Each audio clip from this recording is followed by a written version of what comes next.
this is discussing the advantages and disadvantages, right? The pros and cons. So let's maybe do that using some of these words this time. Yeah. So should I read or?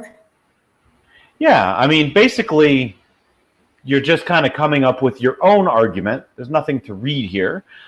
Essentially, just tell me the advantages and disadvantages of shopping online using words like although, though, and even though. Yeah. Although shopping online is more comfortable, I prefer to go to the markets. Maybe we can say I prefer to buy my things from shopping malls, although I can find everything online.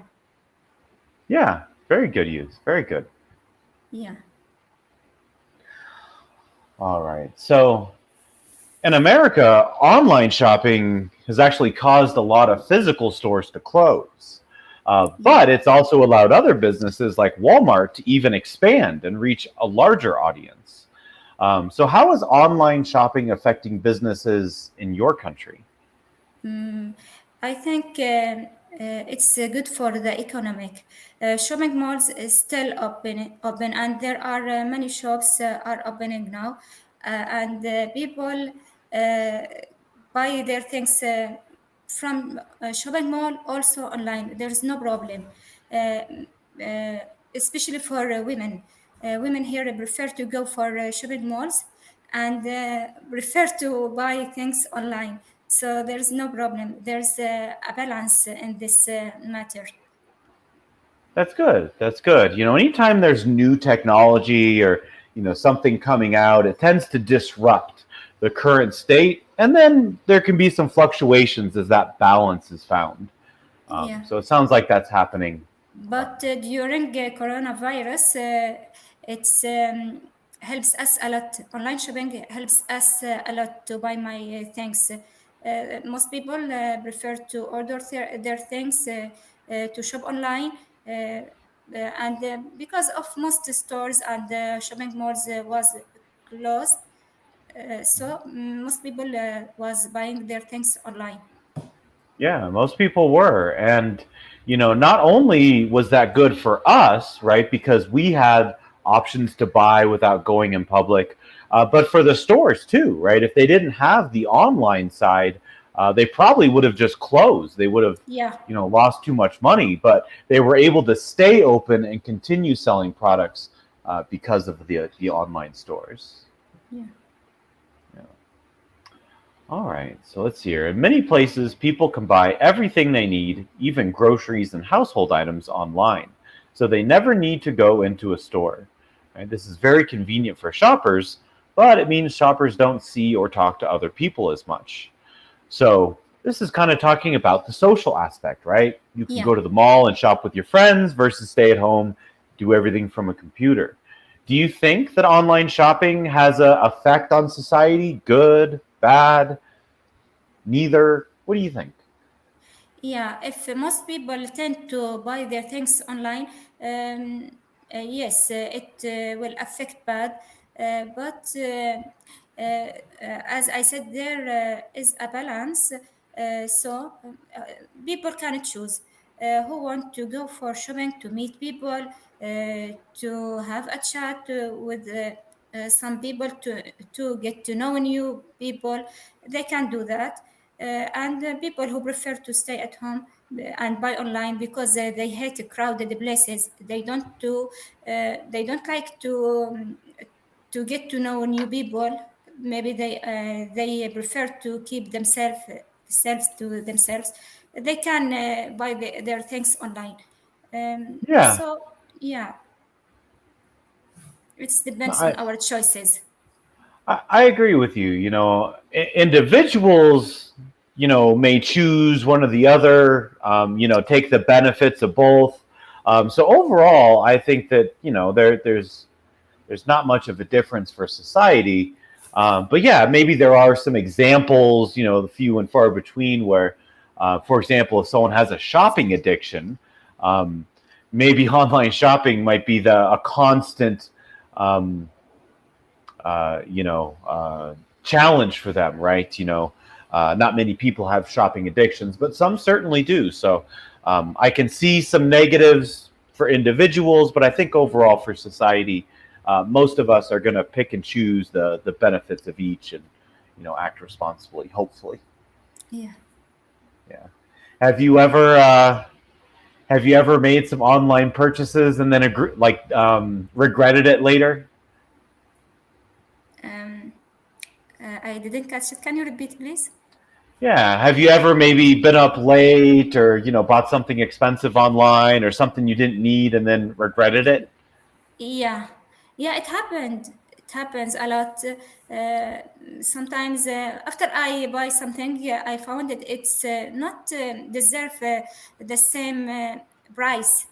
It Mm, should be cheaper because the quality isn't good. sure. When I see the pictures, I read the descriptions. I found that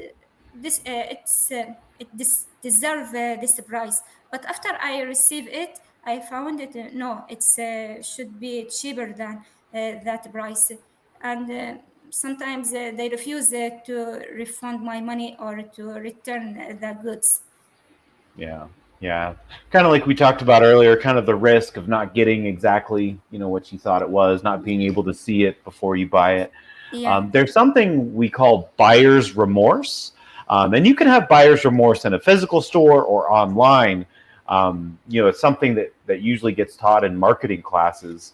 yeah, But it's kind of, when you're in a store and you see something or online, things you don't need, right? So things for hobbies, toys, entertainment.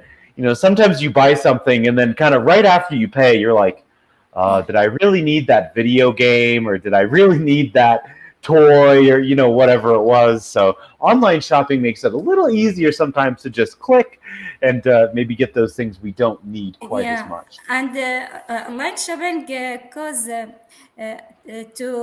pay a lot of money. Mhm. When Yeah, I sometimes we spend more than we should, right? Like, uh, oh, if I went to the mall, maybe I only would have bought 2 shirts, but online I bought 4 shirts. Or yeah, and in addition to this, sometimes I order the same things, the same thing twice. After I order it, I discover, yeah, I order the same thing from a month, and I have the same thing in my closet. Why I order it again? That's funny. That's funny. Yeah, I sometimes I do it with electronic things like books. I'll go and I'll make a wish list, and all of a sudden I'll find myself buying 4 or 5 books. Then it's like I don't even have time to read all these books. Like I could have just bought one, waited till I finished it, and bought another. But I'm like, ooh, I want this book, and ooh, I want this book. So you Yeah, have to be a little careful with the electronic purchases sometimes. yeah. So, do you see a trend with online shopping that could do away with physical stores? Like in 50 years, do you think most shopping will be online, or do you think we'll still have malls and stores and things? I think people tend to use technology more. So maybe yes, people will prefer to shop online because life become difficult and the people don't have much time to go for shopping. They spend most of their time working, studying, and there are many things they have to do. So it's easier to order or to shop online. So I think by the time or after some years, the shopping malls will become less, and people will prefer to buy or to shopping online. Yeah, I mean, I definitely see the trend moving in that direction, and for some of the reasons we spoke about earlier, I think there will always be some reasons people will want to physically go to a store. So I don't think it'll be completely online, but maybe the balance will shift more in that direction. And you brought up kind of how busy we are, right? As life kind of modernizes and we work and go to school and do all these things.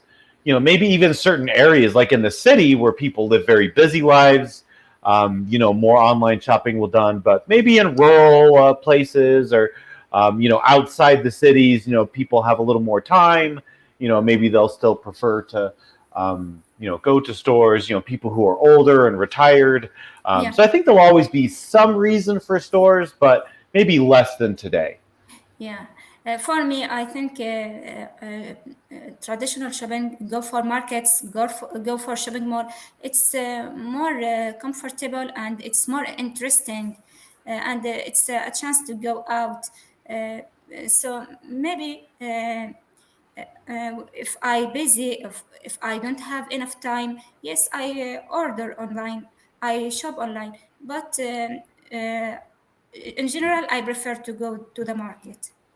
Yeah, I think most of us will continue to do what suits us at the moment, right? Use online for its positives, but also use local for positives. I know grocery shopping has especially become popular since COVID. But I really like to, I want to squeeze those avocados and, make sure they're good. And, when I pick a pineapple, I want to look at the whole thing and make sure it's going to be just right. Make Yeah. sure with tomatoes, right, with cilantro, I want to smell it, make sure it's fresh.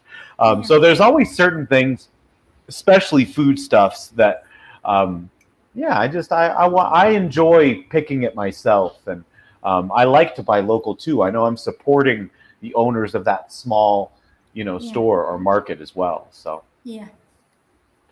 all right. And, at the last minute and a half, we can try a few more of these if you want, kind of see what would be the best to throw in some of these sentences. Okay. I get paid tomorrow, but I'm going shopping today. So we can replace but with a word. I'm getting paid Okay. tomorrow. I get paid tomorrow, even though I'm going shopping today. Yeah. Is it And this is one where you can use all three in this position, but it kind of changes what message you're sending. So I get paid tomorrow, even though I'm going shopping today. Basically, the focus here is I'm going shopping today. It doesn't matter whether I'm getting paid yet or not. Whereas if you said although, then it has a little bit more of a meaning like the but. And though can be used basically as well, kind of as more of an also. Yeah. So again, the meaning slightly changes, but they all work. Yeah, as you said, we can learn this vocabulary or grammatical rules by practicing, just by speaking. By We don't need to focus on these rules. Right, right. But that's kind of an interesting one because all three work. So you can hear all three and say, okay, I understand you.